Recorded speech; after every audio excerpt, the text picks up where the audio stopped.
Again. Oh, well, there we are. We're now recording the meeting. So tonight's meeting is about Simplex gateways by AllStar. And so I'm going to pass it straight over to AllStar, 2E0HWE, and he's going to enlighten us about what this is all about. So over to you, Oscar. Right there, Nick. Thanks for letting us come and join you. Before I start, I've done a few of these talks now, and this is probably the one I've been looking forward to the most because I was born and bred in Thurrock. I grew up in the village of Limford, so you know, Thurrock's got quite a... What a shame. So yeah, I've moved to the dark side, to Westcliff on Sea 5 years ago, but my parents still live there, so I know Thurrock very, very well. You never know, I might even recognise some faces. But my name's Oscar, and my call sign is 2 Echo 1 Hotel Whiskey Echo, and I'm the NOV holder of a analog simplex gateway called Mike Bravo 7 India Sierra X-ray, which does quite well into Thurrock, I'm told, purely because where I am is quite a high location within reason. I'm about 125 ASL, right near the Cliffs Pavilion, so my takeoff up the river towards London is pretty good. The signal goes quite well over Canvey Island and into south of Thurrock, across that you know, lower plain around Tilbury and Grays. So hopefully you may have worked the gateway or heard the gateway before, and if you haven't, this would be a great insight into finding out a little bit more about it, and yeah, hopefully everyone will find it interesting. So a lot of what I'm going to say isn't just in relation to MB7 ISX. It can be related to all analog simplex gateways across the UK. So a lot of the stuff is generic information. Some of the stuff is purely on MB7 ISX. So we'll go through that. We'll tell you a little bit about the equipment that we use on the gateway here. And then we'll finish off with a little bit of generalized information on the AllStar system and also the Freestar network. So what is an analog simplex gateway? Well, I'll tell you what it isn't. It is not a repeater. So I always like to clear that up first thing I say, because there's a lot of misconceptions. Because it sounds like a repeater with the Morse ident, with the K, people do get confused if they hear it. If you just didn't look at the frequency and heard MB7 ISX, you may mistakenly think it's a repeater. So first of all, it's definitely not a repeater. There's no input or output. It is purely a internet linked analog radio that is allocated a simplex FM frequency. Now, what's quite interesting is they can be found all across the UK, and they're on most of the amateur bands in the spectrum. So to give you an idea, there's gateways on 10 meters, 6 meters, 4 meters, 2 meters and 70 centimeters. And there is one, yes, one on 23 centimeters. I don't know where it is, but it's out there somewhere. So they can be found all across the spectrum. They're not just exclusively to 2 and 70, which is where most people have probably picked one up previously. Now, all analog simplex gateways, and also digital as well, digital gateways, they're all QRP. So very, very rarely are they ever above 1 watt of output of power. My one is 1 watt. I'm quite fortunate. I've got the highest output of power that you can get, really. But most analog simplex gateways are probably towards 500 milliwatts. They're very, very low power. They're not designed to be like repeaters, to have the coverage repeaters. They're supposed to be more of a localized area. So if you wonder why you're not hearing it as good as most repeaters, it's because they are all QRP operations. So that's something just to be aware of. Now, with an analog simplex gateway and also digital gateways, they're not on commercial premises or properties. They're only ever licensed with the NOV to an amateur's home QTH. So they're never going to be on antenna farms or on commercial buildings. They're always going to be situated at the amateur's house. So that's something also to be mindful of. Now, some analog simplex gateways, not all of them, they can actually be controlled by the end users. So what do I mean by that? So if an amateur wishes to have their gateway unlocked, if that's the word for it, any amateur has access to it to use, and they can change what the gateway is connected to. And the way they can change what the gateway is connected to is really simple. It's just DTMF tone. So as long as you've got a radio or a mic on your radio with DTMF, on certain gateways, not all of them, you can change what you listen to and what you receive and transmit on. So if you know what you're doing, you can control an analog simplex gateway, just so you're aware. So I thought I'd give a snapshot here. This is just taken from the RSGB, and this shows you just in the southeast area all the analog simplex gateways on 2 meters. So this doesn't take in consideration the other bands like 70 centimeters, 6 meters, 4 meters, etc. But I thought I'd show you there's quite a lot of them. And probably until about a year ago, I didn't know anything about that analog simplex gateway. I had no knowledge of them at all. I knew about repeaters and stuff like that, but I never knew what an analog simplex gateway was. And I just wanted to show everybody this slide because I think it's quite interesting. There is quite a lot of them. There's possibly more of them than there are repeaters. However, they're less well known.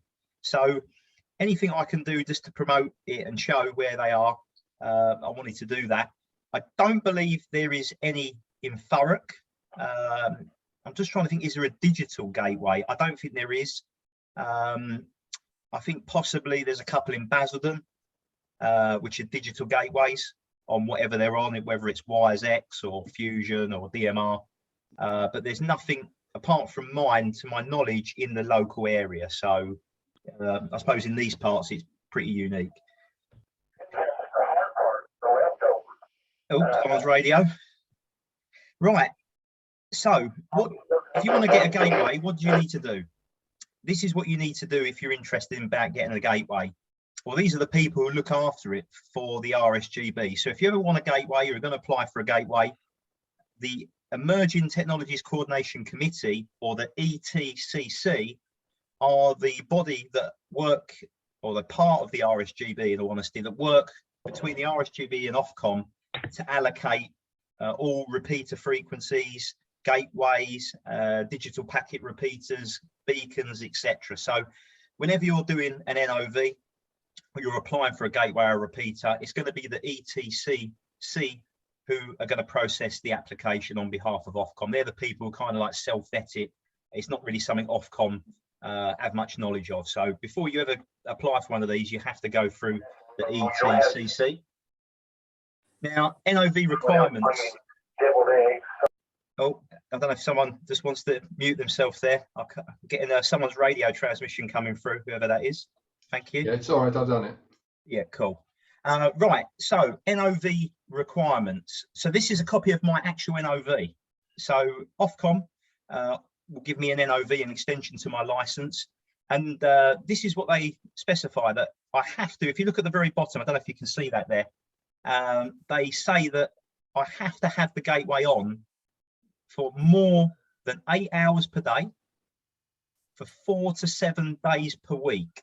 That is part of the condition of the NOV. So it has to be on for a minimum period, and that's specified there. Now that's quite interesting because not everybody realises that some gateways aren't always on. They're not like repeaters where they're always on. They can be turned off as and when the NOV holder wants it to be. So if you don't always hear a gateway, it doesn't mean that it's broke or it's damaged or it's not operational. It might just be the gateway keeper doesn't want it on that night for whatever reason. So my gateway is 8 hours per day, 4 to 7 days per week is what Ofcom have specified with the ETCC. I've been allocated a frequency. Now you can pick a frequency, but you're not guaranteed to get it. It all depends on what RF is in your local area. If there was other gateways on that frequency, it can cause a problem. But the way they get around that is all gateways have to have CTC-SS turned on for RX and TX. So it's very important if you're going to use a gateway, it will not work unless you've got the correct CTC-SS, of which mine is the Essex code of 110.9 Hertz.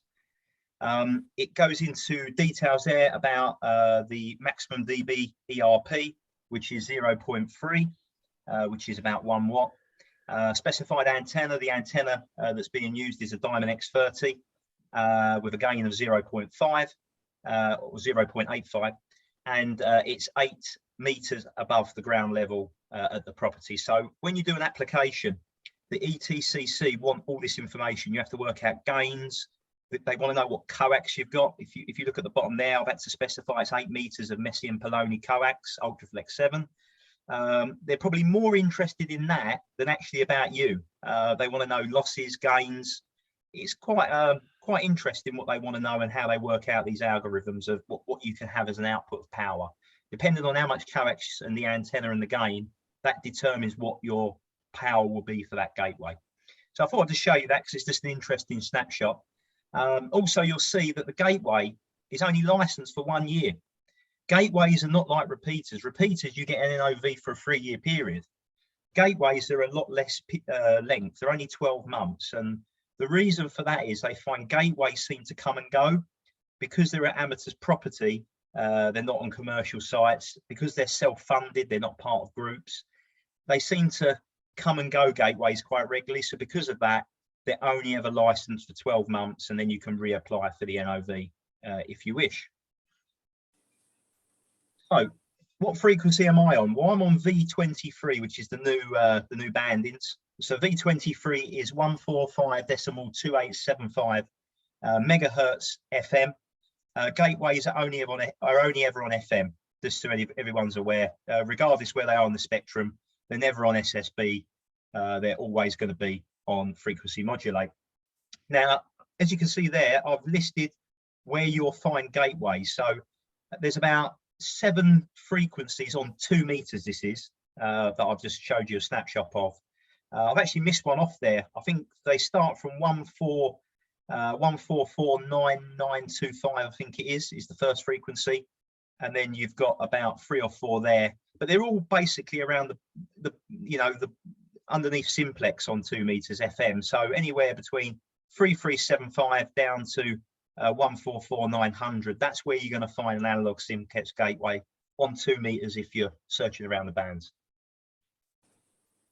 So a bit like a repeater, the RSGB will publish all the details of the gateway on their website. So if you was to go on the RSGB website and look up my gateway, a bit like a repeater, you're going to get a very similar style of information.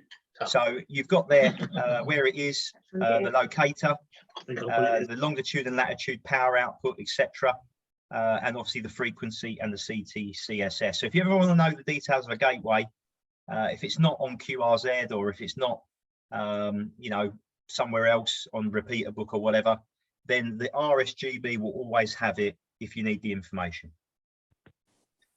So I wanted to break down the call sign. What does it actually mean? Because if you said MB7ISX, it is probably jargon to most people. Most people won't realise what any of it means, if anything at all. But it is, most of it, or some of it, has actually got a meaning. And I just wanted to break this down and explain it. So Mike Bravo, MB, is always what a gateway will start with. I've got no idea what it stands for. Maybe I'm not knowledgeable on that, but I don't know what MB stands for. I don't know if it's just been picked or if it has actually got some significance, but all gateways are always going to be MB. Now, the second number, that will tell you if it's analog or digital. So all analog gateways will always start with a number 7. So that's the way you'll always know if it's analog. If it was a number 6, you'll always know that it's a digital gateway. So that's a way to tell whether it's analog or digital. A 7 will be analog, a 6 will be digital. I'm not aware, unless anyone else can tell me, what number 1 to 5 is. I've not come across them. I'm not sure why they didn't use 1 to 5. I've got no idea. There might be a reason, but 6 and 7 are always going to be the gateway numbers to look out for. Now, the next letter is probably the most interesting one, I think, and it's the letter I, India. So what does that mean? On 2 meters, as we know, we're all primary users. So we have, free reign of the band within reason. We are the priority user. We don't come second. So if a gateway is on a primary band, it will always be an I for India, okay? Which means the gateway can be unattended. So for an example, let's just pick 70 centimeters. If we were to see a gateway on 70 centimeters, it wouldn't say I, it would say A for alpha. So what does A mean? A means attended. So you've got an unattended gateway, which is always on a primary user frequency, which will be I for India. And anything else like, say, 4 meters or 70 centimeters, where you're a secondary user, the gateway will always say A for alpha. And that's how you can distinguish, you know, within reason, if you didn't know the frequency, if it's a primary or secondary gateway on a band, if that makes sense. Now, what's quite interesting about this is I can leave my gateway on 24/7 and I can go out for the day. I haven't got to worry about it. However, if you're operating a gateway on a secondary user band, so let's just again take example 70 centimeters, if you want to go out or go to work, you've got to turn the gateway off. Any secondary band gateway with A for alpha is attended operation only, which means you've got to turn it off when you leave your property. It cannot be on when you're not in the house. So what you'll find is a lot of 70 centimeters gateways are very hit and miss. Sometimes you'll be able to work them, sometimes you won't. And if you can't work it, it's probably because the amateur's gone out. So, you know, 2 meter gateways or, you know, primary frequency gateways are probably going to be more active because of that reason. And the last, the suffix SX, Sierra X-ray, that's completely generic. You can have, if it's not already taken, whatever you want as the last 2 letters. If you don't specify, Ofcom will just pick you 2 letters of their choice. And I've just gone for Essex as a play on the word Essex, you know, SX. That's what I went for. So that just gives you a breakdown really of the call sign and actually some meaning behind it. Just take a pause. So here it is in all its glory. This is MB7ISX. So it's nothing glamorous. There's no fancy stack cabinets or, you know, it's very simplistic. You know, it basically consists of 3 or 4 elements, which I'm going to go into in more detail in a minute. But basically, you've got a radio, a Raspberry Pi, a sound fob, max track, a fan, and a power supply. That is it. It is like 4, 5 essential ingredients. There's nothing really too sophisticated about it. Now, where is it located? So the actual gateway is collected in the shack just above my head here in a cupboard. So that's the shack there, which is just in the bedroom in an alcove in the corner. And in the cabinet above, I've got the gateway in there. The reason I've got it up there is I don't want anyone touching it, knocking it. You know, it's always on all the time. I've got children. I don't want them to come in and play around or touch a button or a dial or knock an antenna feed or whatever. So I've got it high up in my cabinet, just out of the way with the coax coming through out to the window. And that's what it is. It's nothing, you know, there's no antenna farm out there. There's no, you know, racks of servers or anything like that. It's literally just a radio and a Raspberry Pi, and that's where it is. Now, before I go into detail about the gateway and what it actually consists of, I need to thank this guy. This guy here is called Shane Daly, M0VUB. He is one of the founders and directors of the Freestar Network, and he's also the repeater keeper of GB3NF, which is probably one of the top busiest repeaters in the country in Nottingham. Now, Shane, or Dr. Node as he's called, has built the gateway. I'm not going to say I've got any technical knowledge. I'm not that clever in that respect. You know, he's done all the building, all the technical stuff. So any real technical questions I might struggle to answer, but I will try my best. Oh, one thing I just forgot actually. I didn't think I went through it a second ago, just jogged my memory, is gateways are licensed for intermediate license holders.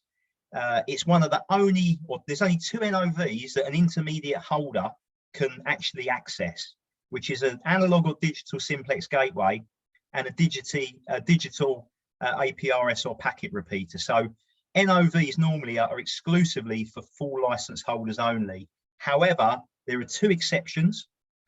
which I've just mentioned, analog simplex and digital gateways and packet repeaters. However, Ofcom reserve the right at any time to take away that privilege. It is not a given to an intermediate license holder. It was a privilege that they temporarily gave, I think, so many years ago, and they've never taken it back. So again, that's the reason why I'm allowed to have this as an intermediate license holder. It's very rare for someone like myself to have an NOV on their license as an intermediate. Right, so the radio of choice is a Motorola GM340. Now, if anyone's not familiar with this radio, it is literally the radio of choice for gateways. It's bulletproof within reason. Most 340s are VHF. You can get UHF versions, and they're ex-taxi or commercial vehicle radios, and they're widely available on the internet auction sites. In fact, I think this is where my one come from. I'm not sure on the history if it was in a taxi or somewhere else, but it's an ex-PMR radio for commercially licensed radio, and it's the frequency has been adjusted and programmed for the gateway, obviously. So they're really popular. There are other radios you can get, but the GM340 is probably the one that most gateways go for. I don't know if you can see, it's probably a little bit small, but there's all the specification of a GM340.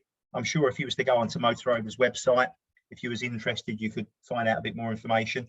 But that's basically it. There's no color screens, there's no frequency displays. There doesn't need to be. You don't need to ever touch it. It just gets left alone up there, and it just does its thing. There's no reason for me to ever touch it or get involved with it all. So it doesn't need to be sophisticated on displays or buttons. It's very simple, as you can see from the photograph. Now, the radio's all good, but none of it would work without this. Now, this is the Max Track. Sorry, it isn't the Max Track. It's the Raspberry Pi. If I go back to my slide. So basically, what this is the brains that helps and does everything. Without this, it wouldn't work at all. So it's a Raspberry Pi. Can't see what it is, a 3B, isn't it? Sorry, I've got the toolbar at the top, so I can't see it. Yeah, a Raspberry Pi 3B Plus. So it doesn't actually need to be the latest Pi 5 or 6 or whatever it is. A 3B Plus is perfectly fine, that will work. And basically what the Pi is doing, it's being used as a logic controller. Now, what it's using is a piece of free software that is open source called HamVoip. I'm not too familiar with HamVoip, but that's what's making all this stuff work. It's obviously out there in the public domain, open source, but without this logistic controller using HamVoip, the gateway wouldn't be able to work at all. So it's essential that the Pi has that. Right, but how does the Pi get the information from the radio, I hear you ask? Well, the way it converts the analog into some kind of digitalization to the Pi is with this piece of equipment. Now, this is a sound card called a Max Track sound fob. Now, Max Track, I believe, is just the name of the connection the Motorola have on the back. They're like pull. So the Max Track sound fob is fundamentally a sound card that's been refactored and redesigned. It converts the sound from analog from the radio into the Pi. So without this little box of tricks, none of it would really work because it's processing it down into some kind of digitization, I'm assuming. So this is quite essential in the gateway. Now, what you have to have, and this is a big thing that the ETCC are really interested in, is if it all goes wrong and you're not there, how are you going to turn it all off? This is something they really want to know about. How are you going to close down your station if the worst happens? There's a malfunction or whatever. So a requirement of the NOV, and it is mandatory, is you have to have a remote shutdown facility. So my remote shutdown facility is a Wi-Fi socket. It's as simple as that. You can get them off auction websites for like £10–15. And basically the radio, as you can see there, is in a Wi-Fi socket. So if I'm ever out of the building and I get a report something's gone wrong and I can't get back home, just on my smartphone, on an app, I can just instantly kill the gateway if there's any issues. Having had to do it once, but you never know when you might need to do that in the future. Right, the antenna. I've got several antennas here, but the antenna of choice is the Diamond X30. It's not a massive antenna, but again, it does the job. What you'll find is the bigger the antenna you use, the lower they will reduce the power output. So it's not always about getting the biggest antenna. If you get an antenna with a reasonable gain, then you're more likely to get maybe a little bit more power allocated to your gateway. So, you know, as I said, I'm quite fortunate. I've got quite a good takeoff towards Thurrock. So hopefully we can test it out later and see if anyone can get in. So how to access MB7 ISX, and this is the best bit about it. It really is. You don't need any extra purchases here. You don't need to go and buy hotspots. You don't need to go and buy any new radio equipment. You don't need to set up a code plug or learn a whole new system. This is what I love about analog simplex gateways. You can just use a cheap, low cost Baofeng radio to use it. It's nothing sophisticated. This is the great thing. Most stuff like this, digital kind of radio or stuff that's connected to internet linking, you know, it can get a little bit complex if you're not, you know, au fait with it. You know, you have to set things up and do this and do that. All you need to remember is the simplex frequency, 145.2875 FM, and the CTCSS, 110.9. That is it. What could be easier? So the great thing about them is they're completely accessible to everybody who starts off in amateur radio. Even if you're a newly licensed M7 or someone who's just joined the hobby, there's not really a way you can't get into a gateway. That's the great thing that I love about them. They're not complex at all. If you want to find out more information about the gateway, you can obviously go on the RSGB website, as we mentioned, or you can check it out on qrz.com. I've got the gateway on there. So if you want to look it up, you're more than welcome. Type that in. There's a video on there of me doing a talk like this from before. There's also some other information on the Freestar network and links. So not all gateways have to be on qrz.com. It is just obviously a preference of the NOV holder, but I've got my one on there if you want to read up a little bit more information. Right, Echolink. The gateway is also connected to Echolink. So why would you want to do that? Why is it Echolink enabled? Well, basically, it gives you another element that makes this interesting. If you haven't got RF access, because where you are isn't local, because obviously the gateway only works probably within a, well, I'm quite fortunate, probably 20 miles from me, but most gateways are probably only 5-10 miles. So if you're out of that range of the gateway, but you still want to use the gateway, the NOV holder can actually configure the gateway to be Echolink enabled. So my gateway's got Echolink. If you was to go on the Echolink application on your phone or your PC, you'll find it under MB7 ISX-L. So the L is link. You'll always know a link or a gateway because it will be -L, where a repeater would be -R for Romeo.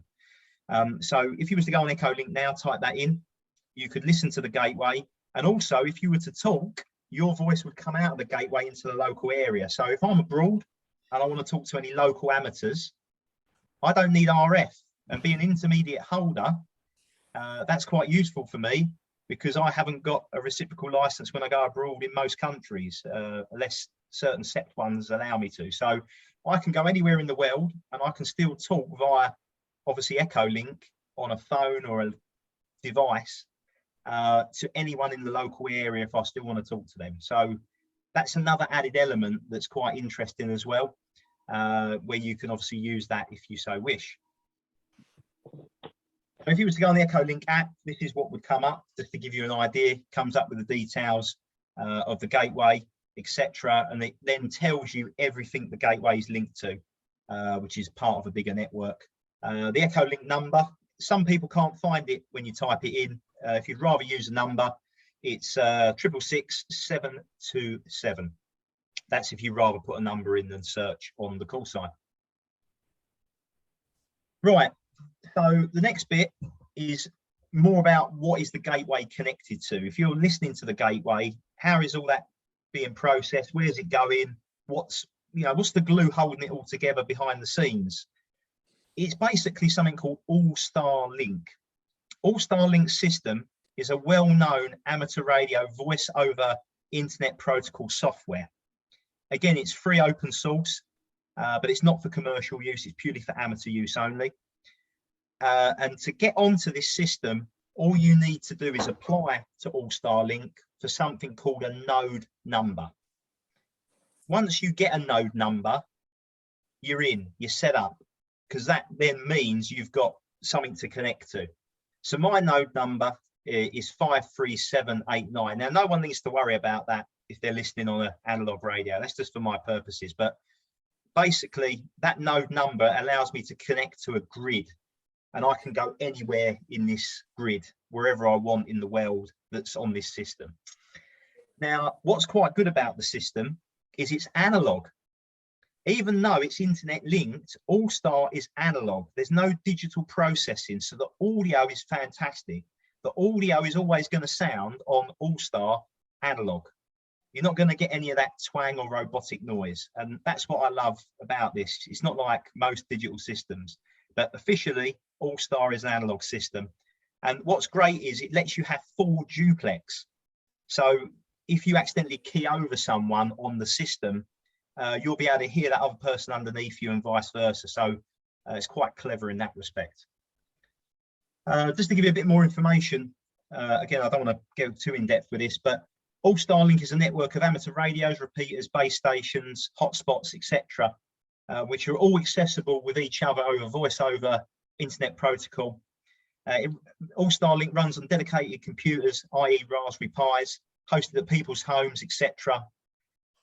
It's based on the open source Asterix PBX system. Anyone who's into their computers, etc., knows about that. It's a powerful system capable of controlling one or more radios, providing linking of nodes, gateways, anywhere in the world. At the moment, I think they've got 23,000 users set up on the system, of which 21,000 are nodes, so numbers, either gateways, repeaters. It started off in the US. It's a big thing in America. That's probably where you find most of the users of AllStar, in the US and Canada. But there are obviously more people growing in Europe as time goes on. So AllStar is kind of the glue. That's the way we kind of route through. But on AllStar, there's multiple networks you can connect to. So think of a Sky television box. You've got your Sky TV box, that's AllStar. But then you want to watch something on your Sky TV, don't you? That's where you can listen to whatever you wish. You don't pay any subscriptions, there's no charge, it's all free. So it's like a free view television, and I can pick what television channel I want. So my node is, or my gateway, is permanently connected to the FreeStar network. Before I go into FreeStar network and tell you about that, as I mentioned before at the start of the presentation, not all gateways are connected to a network. Some gateways are free, they're open. It means you as the user can listen to whatever you want. So if you get the guide to AllStar with all the node numbers, you can knock yourself out with choice. You can see all these other networks, and obviously there's other UK networks which we're familiar with, other ones out there. And obviously there's loads of American ones. And if you've got this list on AllStar of all the networks, and you can access an open gateway, you could listen to whatever you want, and it's not going to cost you a penny. The only rule is, once you finish listening to whatever you want, you disconnect it. Again, I'm not going to go into too much detail, but to disconnect a gateway, it's *#73. So on the DTMF, you just put *#73, and then that would disconnect the gateway for someone else to use the gateway. So, there are a lot of gateways that you might not think are active, but they're just not connected. So if you get on it, you can connect it. I've chosen a different route. My one is permanently parked on FreeStar. So if you did try to access MB7 ISX, you wouldn't be able to, mess around with it or change it, unfortunately. So what is the FreeStar network? So basically, FreeStar was developed under a year ago. It's not even a year old. It come about around the Christmas to New Year period last year. And basically, it was two amateurs had the idea. of connecting everything together as one. So what do I mean about that? The problem we've got at the moment is there's so many digital modes out there. You've got Y as X, C4FM, Fusion, DMR, you've got D-Star, P25. I could go on. There's hundreds of different, well, not hundreds, but there's at least 10 different ways you can connect to digital stuff out there in the amateur world. And what you'll find is we're all fragmented now. Before, it was all analog, all simplex, we were all in the same place, and you'd have plenty of conversations, plenty of QSOs. But over the years, we've all kind of drifted into different areas. It's just the way it's gone. So Bruce and Shane, who come up with the idea, that's M0VUB and M0UKB, they wanted to bring everybody back together. They wanted a network where anyone on any mode can get in and have a QSO. So it's a mix of analog and digital combined in harmony with really sophisticated bridging. Again, I don't want to bore you too much with it, but there's a lot of servers in the cloud running this. So I don't know how they've quite done it, but they can get great audio bridged over from digital into analog, and it's very, very close, which is very difficult to do. I don't know any other network in the world that has got as many connections as Freestar. You know, I'm not saying we've got the Guinness Book of Records there, but I think there's not a way that you can't get into this network. So I challenge anybody, if they've got a free 5 minutes, go on the website, freestar.network. The URL is a really simple one, freestar.network, and there's a list of all the connections on there. Echolink, C4FM, YSX, D-Star, you know, analog repeaters, gateways, etc. So any way or any radio you've got, it will work. You don't have to buy any new equipment. This is what's great about this network. You can just, with whatever you've got existing, get into it on whatever mode you wish. And the whole idea is to bring the activity and bring everyone together, because we're too fragmented in my opinion anyway. And that's why there's less traffic around, possibly, I don't know. So what's running Freestar? It's basically 15 servers in the cloud, which are at data centers, and 11 are ASL servers, if anyone's familiar with that, AllStar servers, and 6 are digital. And they provide quality multi-mode communication across the globe. Anyone can connect to Freestar. The motto is freedom to connect. So what you'll find is we have a lot of schedules. So to give you an example, we've got a big connection in the Isle of Man. The Manx repeater group every evening at 11 o'clock will auto schedule into our network, and then they will leave at 7 o'clock in the morning. So there's a lot of networks and repeater groups all across the UK and the world that are either have a permanent connection, in other words, their repeaters parked on the network all of the time, traffic's going through it, or you'll have repeaters or hubs elsewhere in the country or the world that are on scheduled connections. So they connect when they want to connect. They don't want to be on 24/7. So the Isle of Man is a good example of that, because they use that infrastructure for emergencies in the day or their local stuff, but at night it's dead there, so they park it on Freestar. So it's probably the biggest well, it is now the largest multi-mode platform in the UK. We've beaten HubNet for the amount of connections with what we've got connected now, which is quite an achievement, especially for something that's been going for less than 1 year. You know, it's completely voluntary. There's no subscriptions. It's literally just two guys and myself that are kind of running it, really, the 2 founders and me, to give you an idea.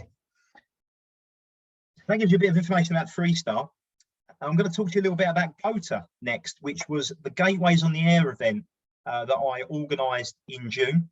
And what this basically was, it was a 10-day event, which was to encourage people to go portable.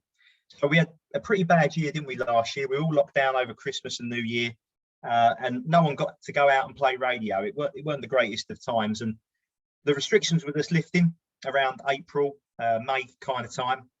And I thought, you know what, everyone, there's going to be a bit of a pent-up demand. Everyone wants to go out and play radio. We haven't done it for such a long time because of COVID. I think this is a great time to promote these little gems called analog simplex gateways. And start talking about them, start shouting about them to the masses, because people don't realise they're there. They're so underused because people don't realise they're available.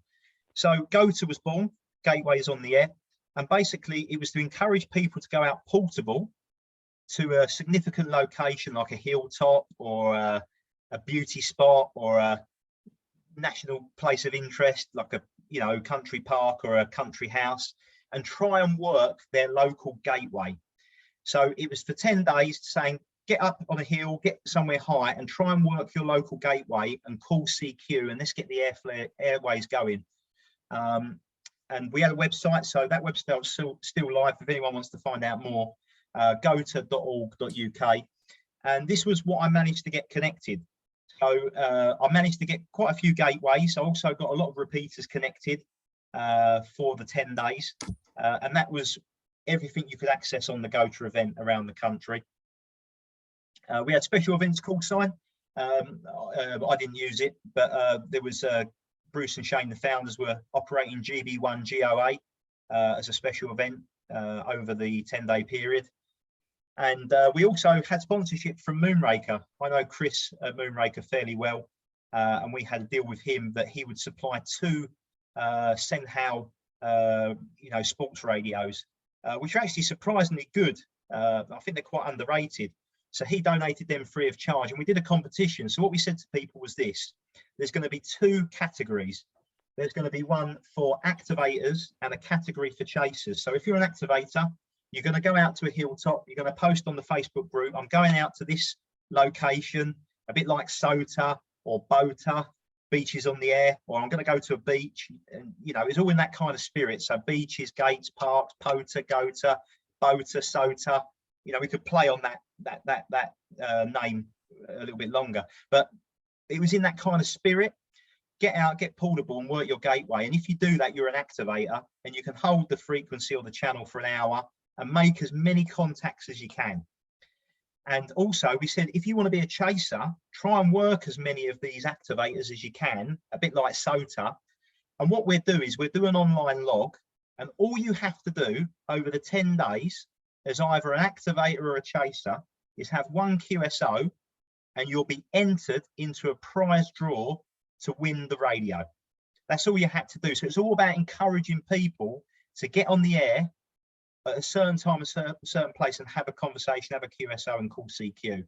And the reward was you could be the lucky person who won the radio. And the good news is one of them was won by a newly licensed station, which was absolutely fantastic. Couldn't have worked out better, really. Right, so going back now to the gateway. If you're new to gateways, there's 3 essential things that you need to be aware of as operating etiquette that really is something to be mindful of. The first thing to be conscious of is leave a 3-second gap between overs. The reason this is important is everything's internet linked. So sometimes, occasionally, there can be latency in the system. If you think about, there's 10 repeaters, 20 gateways, a number of personal nodes connected. Not everyone's got the same internet speed or connection, etc. So if you don't leave the 3-second gap between an over, it can cause issues in the system, etc. So whenever you're using a gateway, it's important that you leave a big gap or as much of a gap as you can, just to let everything settle down in between. Also, when you push the talk, the microphone, when you click the PTTT, don't talk instantly. Leave it keyed up for 1 or 2 seconds, then start to talk. The reason for that is we find sometimes you get audio clipping. So the system hasn't maybe reset in time, and you'll key up and then the first part of your over gets cut off the first couple of seconds. So again, once you've left the 3-second gap, key up, couple of seconds, then obviously have your over. And also be mindful, a bit like a repeater, the gateways normally have a timeout of 3 minutes. Again, the last thing you want to do is go over that, because you could trip the whole system. But my one will time out at 3 minutes, so you wouldn't be able to do that anyway. But again, that's something to be conscious of. A bit like a repeater, there is a timeout on that to be aware of. But what we say, if you need a bit of a longer period, just dekey, take a pip, take a K, and then just key back up again. It's not a problem, you know, if you need a bit longer than 3 minutes. Practical demonstration. So this is the fun part, everybody. If anyone's got a radio and an antenna, that's normally useful. And if anyone wants to give it a go now, then you're more than welcome to give it a try. Oh, actually, saying that, there's a net on still. So, well, maybe we can do that at the end. The net should be finishing sometime soon. But this is where I normally do a practical demonstration. But you might not be able to key up in the net, or unless you want to join the net, you're more than welcome. But at least if you turn it on, you'll hopefully be able to hear it coming through wherever you are. And that's basically it. Thanks for letting me tell you all about this little gem of an analog simplex gateway. Hopefully you found it interesting, and I'm available if anyone's got any questions to answer them now. Yeah, okay, thank you very much, Oscar. I found this interesting, although I do feel I'm a little bit like a fish out of water here. And one of the reasons that I've got is that you mentioned that you go on 145 and put your CTC SS tones in. Okay, fair enough. And I've got an 857, and yes, I've got it going now. As you said, switch on, I switched it on. But once I've got in, what happens then? Because you mentioned about hashes and going here and going there and off your trundle, but how do you drive there? You know, what do you use on, or can't you use an 857 for that? Right, so the good news is you don't have to do anything. On my gateway, you don't need to do anything. So with my gateway, as soon as you've done what you've said, that is it. I've got on my gateway, I've got all the DTMF disabled, because my gateway isn't controllable by any amateur. My gateway is permanently on the Freestar network. I've chosen to keep it on that to create as much activity. So my gateway, you wouldn't have to do anything. All you'd have to do is just key up if you wanted to talk to somebody. It's as simple as that. It's simplex. So really then it's just like being on 145/500, but in effect going out to the world. Yeah, the only difference is it's simplex. You can still use as much power as you want, even though the gateway's only an output of 1 watt. You can still use 50 watts into it. That's not a problem. So you're literally on a simplex frequency. The only difference is you're having to use CTCSS to activate it. Okay. You don't do anything different. The only reason I mentioned the CTCSS, sorry, not CT, the DTMF tone, was obviously not all gateways are like mine, Nicholas. Some gateways let you control them, but if you're not fussed about that, there are some gateways like mine which are permanently connected to a network, and in that situation, the amateur listening does nothing apart from just do that initial programming of the CTCSS. It's really simple, and you just feel like you're on simplex, because you're on a simplex frequency. There's no output or input. I can hear a couple of people talking in the background now on it, but anyway, Nigel appears to have his hand up. Nigel, you're going to demute and ask a question or what? I'd like to ask a question. Yeah, absolutely. Thanks so much. Nigel. Yeah, go for it, Nigel. Brilliant. Go on, Nigel. Hi, Oscar. Thanks for talking tonight. Very, very good. I couldn't attend. Can you hear me? Hello, Nigel. Can you hear me? Yeah, go on, carry on, Nigel. Yeah, hiya. Thanks very much. I've got a bit of dodgy internet. That's why I had to turn the video off. Oscar, fantastic talk, very helpful. But the moment you started, like Nick, I turned on my radio and I could hear the net going on. Is there a timetable of when those nets are published anywhere? Yes, so there that is. We know either to listen into a net or to avoid it. Yeah, not a problem at all. Where? So all the nets that are on my gateway under the Freestar network. So if you was to go on freestar.network URL, so I repeat, freestar.network, that's the website. And then you'll need to go to net control, which is one of the drop downs, one of the bars, net control. And there is a list of every single net that's on the network. So to give you an idea, there's a net on every evening.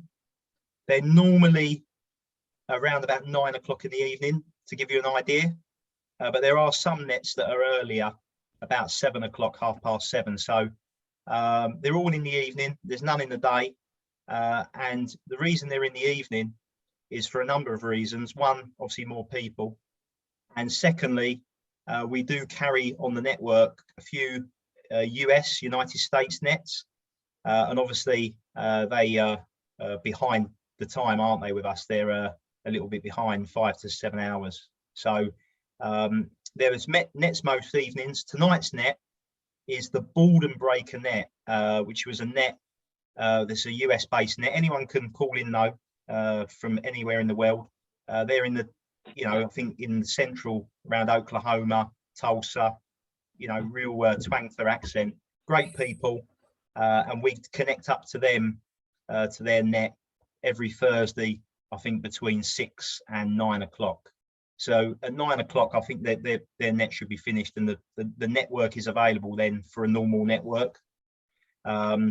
So yeah, but don't worry if you're talking through the gateway and net's about to start. Don't worry, someone will be very, very polite and just obviously give you the heads up 5 minutes before that there will be a net start. And it's never ever an issue if you're on there and you don't realise, Thanks, Oscar. Is that okay, Nigel? You okay with that?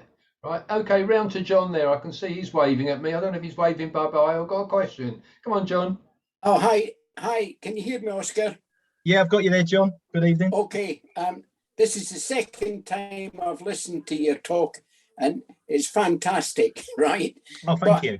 One of the things I find difficult, I've gone on to Echolink. Okay. I've put in my email. I've put in a password. Okay.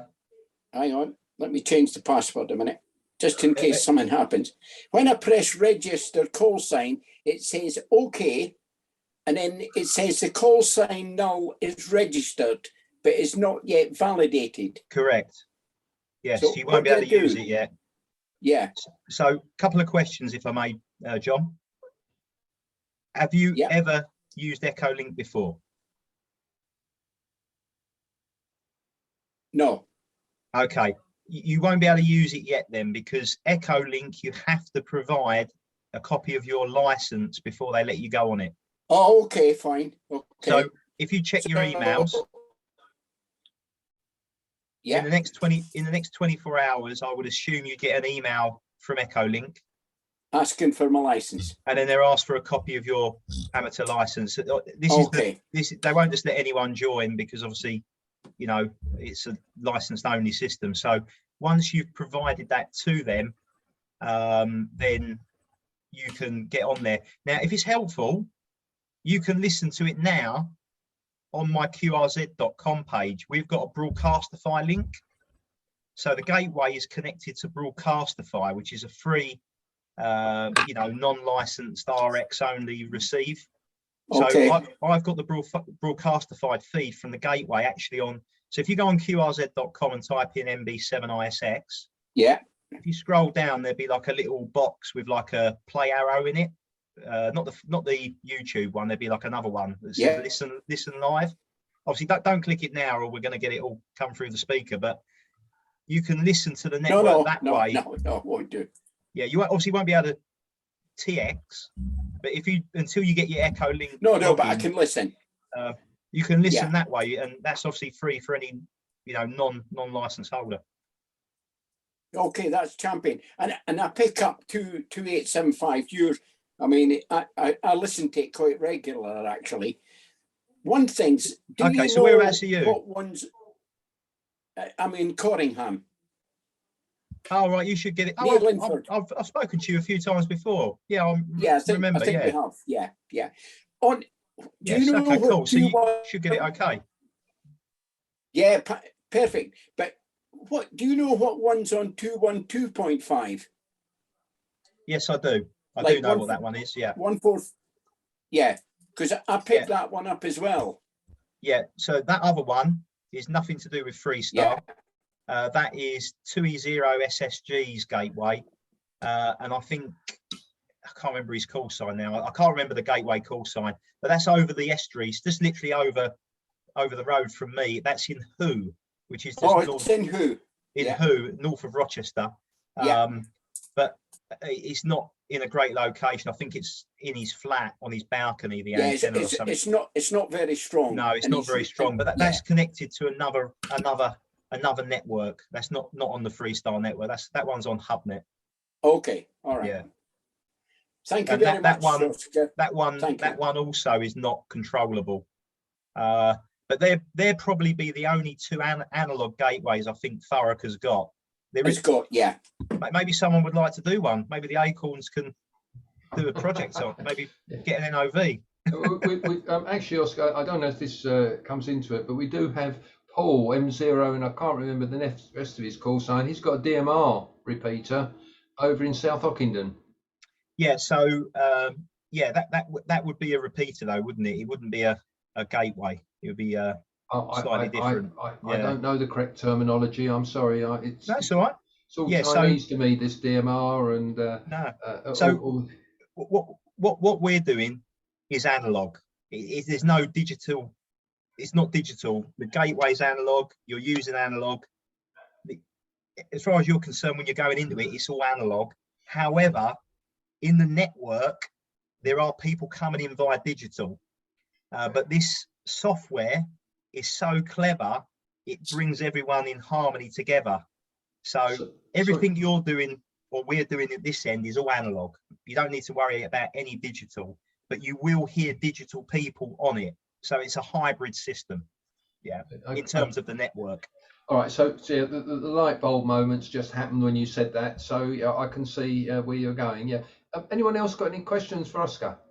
Yes, if I may. Oh, Gary, welcome, Gary. Yeah, no, I've been here for the whole time. Yeah, I know. I booked you in. Thank you, sir.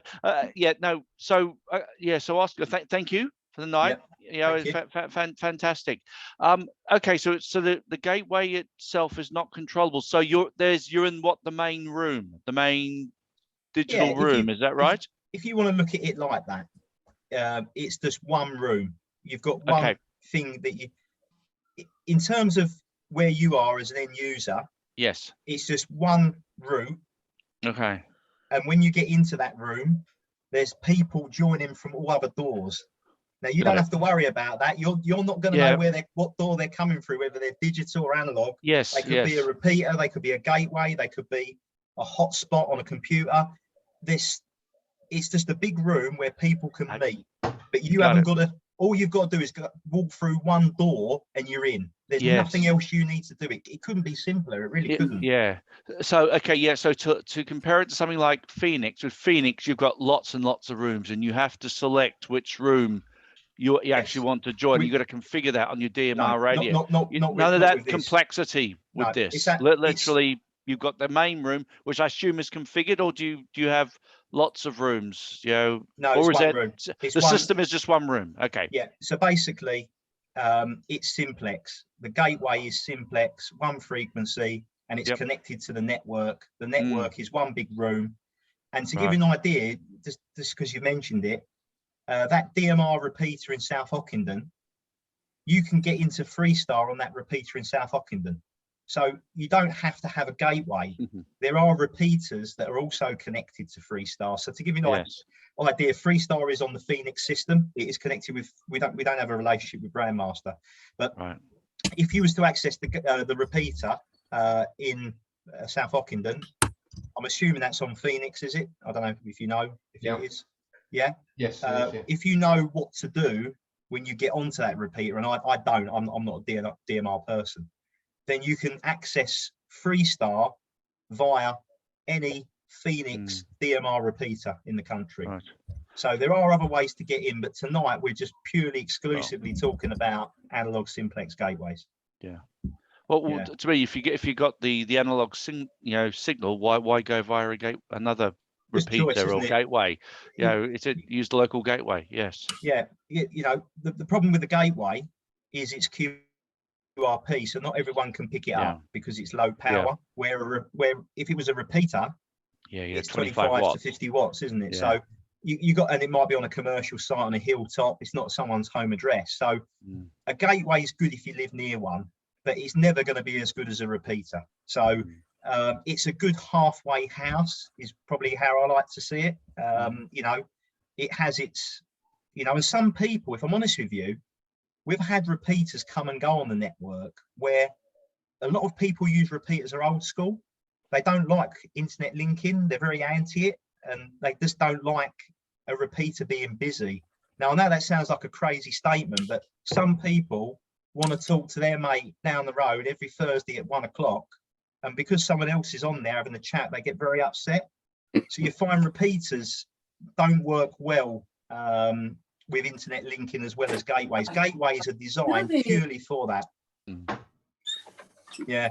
So, you know, repeaters are good, but that's why there's not so many connected, because repeater, generally, they're a different type of person who use them, and they're not always so positive in internet linking, where gateways, that's all it's meant for. It's internet linking only. So you always got people who want to be on them, who want it linked, who want to talk on them. Yep, no, got it. Thank you. My pleasure. You got anything else, Gary, or is that? No, that was it. I just wanted to get my head around where it was taking you, and yeah, and it basically that's what makes Freestar different. Is it basically it's got one room, so it's like actually having a single worldwide repeater. And you're in there, and you can come in, via any of the gateways around the world, or you can come in via Phoenix, come in via D-Star, because they've built the interconnectors between them. And what you do on those other systems, you, for example, say if it's channel 67353 or something on DMR, bang, you go to that channel on DMR. The DMR central control can then route you to the Freestar, room. Which is what it is. The digital side is a bit more complex. If you want to access the network, Freestar network via digital, you need a bit more expertise, because you have to do code plugs. And I'm not interested in any of that. DMR is not for me. This is what I like about analog Simplex gateway. You don't do anything apart from frequency and a CT/CSS, and you push to talk. So I'm kind of doing it in a really dumbed down way, but it's old school and I love it. I like to hybrid between the two. And technically, everything we're doing is analog, but you might get someone coming in via digital that sounds a bit different, but you are definitely analog, and the system is a hybrid system. It mixes analog with digital seamlessly, with audio bridging as close as we can get it on levels. So everyone is in one place. You're not calling out on a frequency or a repeater. No one's coming back to you, where you can now call CQ, and there's thousands of people listening potentially. Whether they're all called back is another story, but you never know. You never know who's going to come back and what country they're going to be in. Yep. All right. Great. Thank you. Yeah. Thanks for Oscar. Has anyone else got any questions for Oscar before we start to wrap this up a little bit? I think Mike 7 Whiskey Alpha Bravo. Go on, MM7. Go on. Hello, good evening to you all. Mike 7 Whiskey Alpha Bravo. Harry Paul up here in Ayrshire in Scotland. Good evening, and fellow Scotsman. Good evening to you. Well, I'm a mountain biker and also a radio ham, as you can see. I do use a local repeater up here, GB7AY on DMR, with a DMR handheld. If I just change camera, there we are. I've got a MD380 DMR handheld. Now, sometimes, depending on where I am, I can hit the repeater and get in, and that goes in on the top group 23426 into Freestar. And that's primarily what I use the repeater for. Now, that'll allow me to talk to my friends who are on Wires X and System Fusion and, all different systems. So rather than having to spend a fortune and have all these different radios for all the different modes, one radio into Freestar, I can talk to my friends, whatever hardware they're using.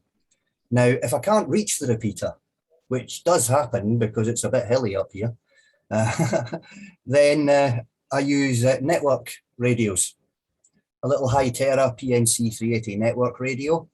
I can run Freestar. I can run onto Freestar with Echolink on that. So as long as I can get a mobile network or a wireless connection to the internet, I can still connect and talk to my friends. So it's a very flexible system. Personally, I'm not that keen on DMR. It doesn't sound very good. So a lot of the time, at the moment, I'm connected here. That's connected to Freestar just now. It's a TM7 network radio. That's connected to my wireless mesh network on 5 gigs. And that's running Echolink. So I've got Freestar on there because it's clearer, nicer audio. But there's all different ways to get into the system. And I think that is one of the great beauties of it. It brings all these modes together, and it makes amateur radio more inclusive again, rather than having exclusive little networks. So just thought I'd throw that one in there. Lots of different ways to get in, and you can communicate with your friends, whatever network they're on. So what's not to like? Yeah, I think actually you've addressed one of the topics that has been going around in my head, and all these different fragmented little groups going around, DMR, Fusion, goodness knows what else. And what you're saying is really you're putting like an umbrella over the whole lot and bring them all under one umbrella, so you can all come together again, which I think is brilliant. I think it's brilliant. I mean, personally, I would love to have an analog gateway up here. Now, at the moment, I'm only licensed an MM7, so foundation license, but I only have 2 reasons that I would go for my intermediate. Not for more power. I always run QRP, 5 watts on pretty much everything. That's enough. You know, I can work the world on that. I just have to be patient and follow the propagation, etc. So I'm not too bothered about power. But there are 2 reasons I would go for my intermediate. One would be to run a gateway, because I'm in a good location, 700 feet up a hill in Ayrshire, clear shot to the north, right across central Scotland. I can talk to people in Stirling 57 miles away on 1 watt with a handheld. So I'm in a good location. So I'd probably only be allowed a few milliwatts with a gateway, but it would have a wide coverage area. And the only other reason I'd want to go for it is to use my homebrew equipment. I build a lot of equipment for other people. I've done RF engineering and signal engineering all my life. So, you know, it's the 2 reasons I would have to get my intermediate would be to run a gateway. It would be connected to Freestar, because I think that's what makes it inclusive. It brings everything together, which to me is an important part of the hobby. And the other thing would be to run my homebrew equipment, my homebrew transmitters. So I'll do it at some point. And as soon as I do, there'll be another gateway on Freestar, as long as they give me the NOV for it. Paul. Yep. What's your WAB square? November Sierra 4-1. Okay, that's in the log.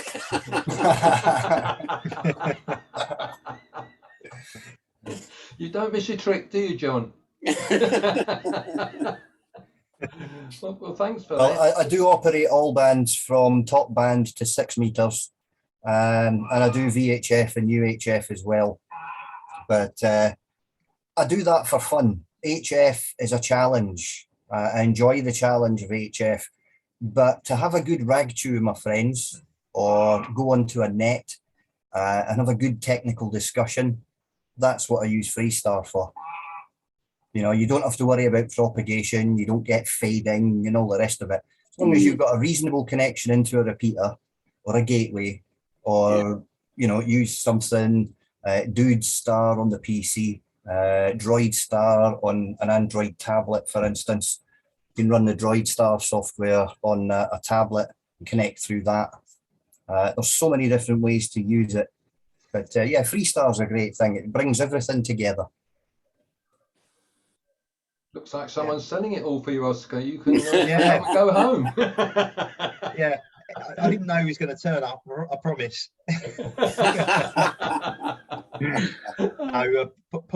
Paul's been great. He's really enjoying it, and that's what we want. We want people to, you know, it's all about people using it. You know, none of us get paid to run the network. I certainly don't. You know, and we do it for the love. We don't do it for any personal gain or glorification. It's there to bring everyone together. And actually, for me, it's about people having a QSO. You know, I get so frustrated if I call out on 2 or 70 and no one comes back to me. I actually get annoyed. I shouldn't do, but I do, because I want to talk to someone, I want to enjoy my hobby. And that was all part of me putting the gateway on. It was so there's always something there for someone to either listen to or participate in. and actually, you know, when it is quiet, you can get on there, call CQ, and do you know what? You're probably more likely to, when it is quiet around local times, get someone come back to you. So it's about activity. That's what interests me about it, creating activity and putting it out there so other people can enjoy it, really. All I will say Also is very handy as a back channel. You're experimenting with things out and about. yeah. It's handy as a back channel to talk to people at the other end for aligning antennas and stuff like that. So multiple uses. It's quite interesting because since we've been talking, I've had the 145287 on, and I could say it's a bit annoying because it's constantly busy, so I can't use it like the old days of 2 meters. But you know, but it's not like they're on 2 meters now. It's more like the Morris Celeste on 2 meters down in this part of the world. I might say. But, So I've got a question, if that's yep, okay for away, everybody. yes, go on. Yep, go on. Could I ask everyone if they want to participate? One of you use the gateway, and if you have, what signal strength is it? I'm just interested, and any thoughts. So yeah, who wants to go first? Anybody who's used it? Well, I listen to it, okay, and Okay. it's end stop here at Corringham. Oh, brilliant. No Yeah, problem at all. no, that's good. And I'll be trying it tomorrow. Yeah, there's a really good net. Tomorrow is one of the best nets, 9 o'clock at night, and it's a net by the International Radio Network, the IRN, which some people may have heard of. They do a fantastic net. 9 o'clock, it's dual net controls, and they're Scottish as well, John. They're 2 Scottish net controllers, Graham and Helen, up in central Scotland, Dunkeld. Oh, I've heard them. I've heard them. Yeah, they're a great double act, husband and wife, net Yes. control. Yeah. And they're on till like 1 in the morning. They start at 9 and they get so many call in, it's unbelievable. And they're from everywhere, US, Canada, European countries. I'll be So trying it. If you want a really easygoing, fun net that's not too tedious, it's not technical, it's just about what you did, you know, last week, how you're feeling, how you're doing. And the way they talk, their interpersonal skills are absolutely fantastic. They're really good people. So if anyone wants to listen to a good net tomorrow night at 9 o'clock, that is the one to tune into. And trying. It does get busy though, so you have to be patient trying to get into it. But the nets are only in the evenings for a couple of hours, so you'll be able to use the gateway any other time. So there's plenty of hours in the day. Don't feel disappointed if you can't get in that 3-hour period. You obviously call CQ whenever you want at other times of the day if you so wish. Really, it's Thank you, Essex, you, Oscar. Sorry, John. Really, it's like Essex Ham on DA on a Monday night, isn't it? For 2 hours, and then the DA goes dead. Yeah, but obviously the difference is DA is an interesting one because they can't or won't internet link it because they've got issues at the site. But that could any repeater could be easily linked to the internet. And the crazy thing is, you don't need internet at the site. You can get a license for a repeater, an NOV, to do another radio link. So say you've got a repeater, but you haven't got an internet link at the repeater site because it's remote. You can actually get another link, like an up or a down link on another amateur frequency to say my address. So I could have a link from a radio here to a radio at DA doing a relay via my internet on another frequency. You'd never listen to that other frequency, but it can be done on any other repeater. It's whether the repeater NOV holder wishes to have that on their system, and not many repeaters do it. And I think they're missing the trick because around here, we are quite spoilt for choice with repeaters, especially in Kent, North Kent. There's plenty I can get into. And I would actually say 90%, maybe even 95% of the time, they're dormant. Yeah. You know, maybe 1 hour a night, 3 times a week. DA is the exception. That's busy most evenings. But I don't ever go on it any other time. So I don't know if it's busy in the day. But most repeaters are very underused. And it's crazy. There's so many of them around here, and there's not really many people on them. So I think people are missing a trick. But not internet linking is not for everybody. Some people are dead against it, and they think it's the devil's work, which is crazy, isn't it? But you know, the great thing is in this hobby, we're spoilt for choice. We've got so many places to hang out, haven't we? You know, whether you're into CW or slow scan TV or, you know, remote station or DMR. We can go wherever we want, but I don't know what it is. And analog's a really hardcore thing. People don't like internet linking for some reason. So I'm hoping if people understand it through the gateway, they become more familiar and more open to the idea of it, maybe. I totally agree, and my observation was really that DA is used by nets, Monday, Tuesday, Fridays, and if it wasn't for that, makes you wonder how often it would be used. Yeah. Anyway, anyone else got any other comments they want to place at Oscar's door? So I think Nigel said South Ockenden, Signal 7. Kerry, I don't know where you are. I doubt I'll get into it. I'm in Canning Town, so I'm probably a little bit too far away from you. I can work Canning Town from my QTH. Probably straight out the river, yeah. Because I usually so. have no issue. I'll have to give it a go. I can't reach radio from here. The furthest I've got is someone in a tower block in Hackney goes into it regularly on a handheld. Yeah. In Hackney. Yeah, once I want to set up, I'll have a go. I'll take all the details. I'm certainly going to look more into the Freestar side of it and say I'm. Are you high up there? No, I'm not. I'm virtually at sea level. Okay, that's a shame. Give you some idea. I'm actually half a mile from City Airport. Oh, I know exactly where you are. Yeah. I worked at Galleon's Reach for many years. Oh, so well, if you know the area, I'm actually on the junction of Prince Regent Lane and the A13 Northern Way. Yeah, I know exactly where you are. Yeah, that's a shame. Yeah, you won't get in. You won't hear it from there. It's if it was higher output, you'd hear it. But yeah, that's just a bit too far, which is unfortunate. Yeah. All right. Just thanks for interest, Oscar, it's I'm near Blackshots playing field, Blackshots swimming pool, Dane Holes roundabout, and it's 5 and 8 with me. Yeah, as I said, I'm very fortunate. There's nothing in the way, but apart from DP World's big cranes that maybe have a little bit of an effect, there's nothing higher between me and Thurrock, because it's just where I'm on the West Cliff. It's literally over Canvey, over DP World, and then all that bit's quite low, isn't it? Chapel St Mary, East Tilbury, parts of Grays. I'll get in fine. I'm not sure what my coverage is north. I know Basildon I struggle with because of Langdon Hills. That gets in the way a little bit. And it doesn't get out very well to the north because of Hockley Hills to the north for me. Chelmsford can be a bit iffy, but into Kent, I've worked my gateway from Sussex on high ground, no problem at all. Hastings, I get people calling from, so I'm pretty fortunate. To the south and to the west of me, up the river into London, I've got a clear shot. I'm very fortunate. It's all about takeoff, isn't it, with VHF? So, yeah, even for 1 watt, it does very well, where most gateways probably wouldn't do as well as my situation, depending on their location, maybe. But Gary, what's have you used it?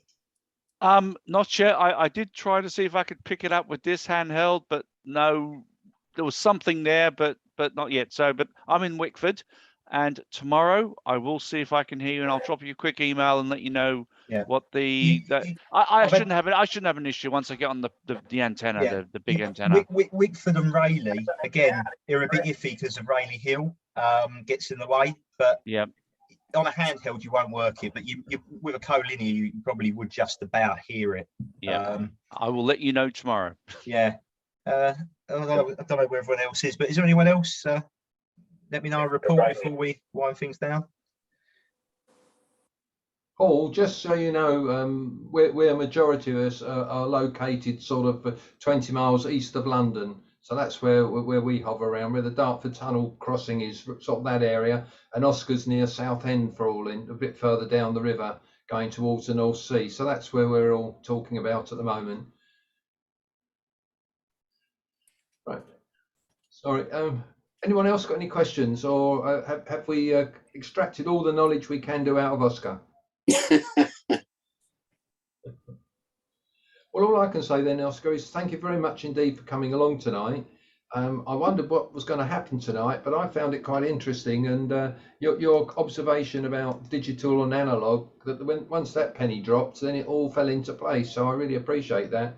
So I am listening to this net. I'm watching it more than listening by it's still coming through as S8 on the 857. So all I've got to do really is just to put in a CT CSS tone, and then I'm away in it. Then one would assume. Yeah, they should be finishing just after 9. It's quite a long net, but you know, once it finishes, there might be just normal traffic going through a little bit quieter. So if anyone's up a little bit later, feel free to put a CQ call out. I'll be monitoring for a few hours. So if anyone does call through, I'll probably know that they're coming through the gateway. I'll get a notification, and I'll try and listen out for anyone. But just give a few calls for CQ. If someone doesn't come back to you once, give it one more go, and there's normally someone floating around somewhere, and you never know, they might even be somewhere exotic. Can I just what, Corringham? Yeah, exactly. you might be unfortunate to get hold of a Scotsman in Corringham.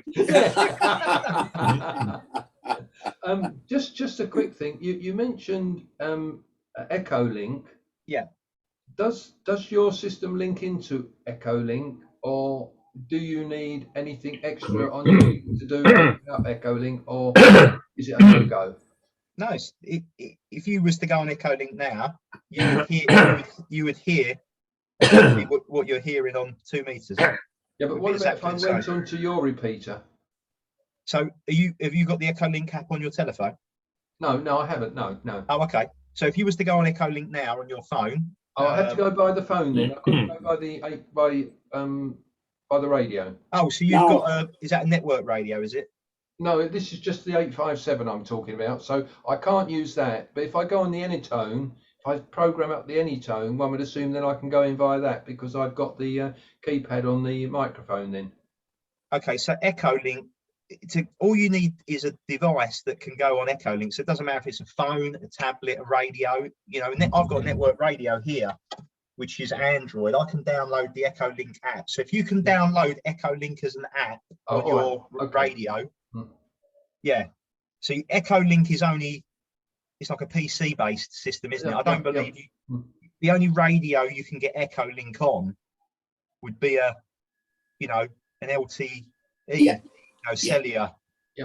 This is a network radio. You wouldn't be able to do it on you can't get Echolink on a DMR radio. I don't believe it's just on. You've answered my question. I used to use Echolink a long time ago, and I am registered on it, but I haven't been on it for years. But honestly, I would say the easiest thing to do if you just want to give it a try, anybody, is just download on your phone the Echolink app from the App Store.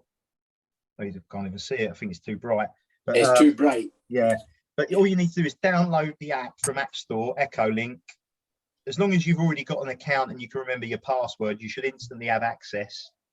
Worst case scenario, if you haven't, you'd have to just wait a few days for a confirmation email, send them your license for proof. And I can just, I can go on the gateway now. You won't be able to see it, but you'll be able to hear it. I can. Liam's just about to go. Okay, Liam, thanks very much. Yeah. So. Oh, right. Okay. Yeah, so that's the gateway now on Echolink. So that's what it's like on a phone. And then Paul's got it on as well. If you look at Paul's screen, he's got a network radio. So you can actually put it on a network radio with a push to talk and do it like that on an Android push to talk network radio. You can download the Echolink app on something like this, but a DMR radio or an analog radio is just RF, isn't it? There's no cellular connection. One exception to that, I've got an Pathfinder B1, so I can do. I've actually got the double PTT on that, so I can actually do Echolink. Wow, that is the rule to the exception. Yeah. Yeah, you got me on that one. I knew there'd be one way you could do it. Another odd thing to mention, and as you can see, I've got the TM7 there logged into Oscar's gateway on Echolink right now, but I'm also listening to GB7AY on DMR. Now on there, you'll see the call sign comes up as M0JKT. No matter who's talking, that's the call sign that will come up on my DMR handheld, because that's the call sign it is seeing the connection coming from, not the person who's talking. So it's one weird thing about it is if you go in through some of the digital networks, what you're seeing is the call sign of the connection that it's getting the connection from, not the person who's talking. So that can be a bit confusing at first. Of course, on an analog system, you say the call sign, you hear it with your ears, it's not a problem. Yeah, I encourage anyone, you know, forget Echolink for the moment. If you can work the gateway, that is what we're talking about tonight. It's about working simplex, analog.